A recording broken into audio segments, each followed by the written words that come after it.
Армысыздар, мен Әл-Фараби атындағы Қазақ ұлттық университетінің биология және биотехнология факультетінің 1-ші курс магистрантымын.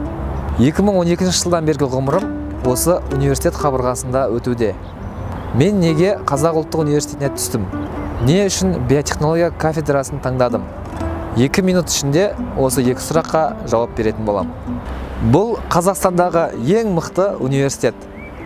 Бұл өз алдына бөлек әлем, өз алдына жеке қалашық. Осы қалашықтың кереметін көзбен көру үшін және 1-ші сұраққа жауап алу үшін бірге саяхат жасайық.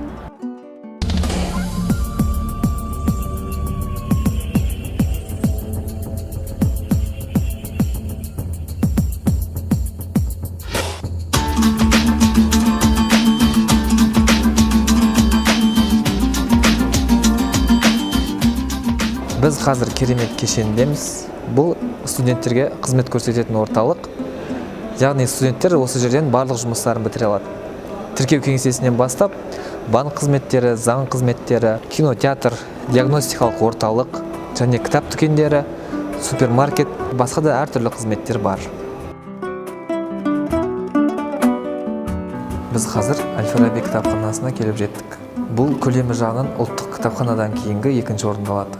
Әл-Фараби кітапханасында оқу залынан бөлек түрлі жиын өткізуге арналған конференция залдар, компьютерлік класстар және одан бөлек терең тарихымыздан сыр шертетін үлкен музей бар. Біз тұрған жер жастар интернет орталығы. Бұл жерде 300-ге жуық компьютер бар. Әрбір студент осында келіп интернет қызметін тегін пайдалана алады. Қазу қалашығында 50-ге жуық құрылыс нысаны бар. Оның ең негізгілерімен таныстық. Сіздерге ұнады деп ойлаймын. Жалпы студенттер үшін Қазақ ұлттық университетінде барлық жағдай жасалған. Сол себепті де мен осы университетті таңдадым. Ал енді 2-ші сұраққа жауап берейін. 21-ші ғасыр биологияның алтын ғасыры. Сол себепті де мен ғылыми биология мамандығын таңдадым. Қазіргі таңда биотехнология кафедрасында ғылыми зерттеу жұмыстарын жүргіземін. 1934 жылдан бері биология және биотехнология факультеті 13 000 маман дайындаған. Қазіргі таңда 48-ге жуық оқу зертханасы бар. Жыл сайын 30-дан аса шетел университеттерінің ғалымдары біздің факультетке келіп дәрістерді өткізіп тұрады. Біздің лабораториялар замандық озық технологияларды пайдалануға әрқашанда мүдделі.